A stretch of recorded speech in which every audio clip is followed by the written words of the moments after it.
Hello guys, welcome back to my channel. আজকে তোমাদের দেখাতে চলেছি পায়েস রান্না। চলো দেখে ফেলি। প্রথমে আমরা নিয়েছি পুরো খাঁটি গরুর দুধ, সেটাকে আমরা ছেঁকে নিলাম। ছেঁকে এবার গ্যাসের ওপর বসিয়ে দিয়েছি। বসিয়ে দেওয়ার পর এবার দেখো আমরা নিয়েছি গোবিন্দভোগ চাল। এবার এর উপরে কিছুটা একটু নুন দিয়ে দিলাম। নুন দেওয়ার পর গোবিন্দভোগ চাল ধুয়ে এর মধ্যে ঢেলে দিয়েছি। ঢেলে দেওয়ার পর দেখো এটাকে একটু ভালো করে নাড়াচাড়া করতে হবে, আর অনেকক্ষণ রেখে দিতে হবে। নাড়াচাড়া করতেই থাকো যতক্ষণ না টকবক করে ফুটবে। এবার আমরা চিনি দিয়ে দেবো। এই চিনিটা সম্পূর্ণটা এর মধ্যে ঢেলে দেবো।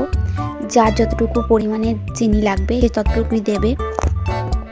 কেউ বেশি চিনি খায়, কেউ কম চিনি খায়, সেই পরিমাণে দিতে হবে। এবং এটা অনেকক্ষণ রেখে দিতে হবে। বেশ কিছুক্ষণ রেখে দেওয়ার পর এবার এটা নামিয়ে নিই। হয়ে গেল পায়েস রান্না কমপ্লিট। তোমাদের যদি চ্যানেলটা ভালো লেগে থাকে তাহলে প্লিজ সাবস্ক্রাইব করে দিও, লাইক করে দিও, কমেন্ট করে শেয়ার করো।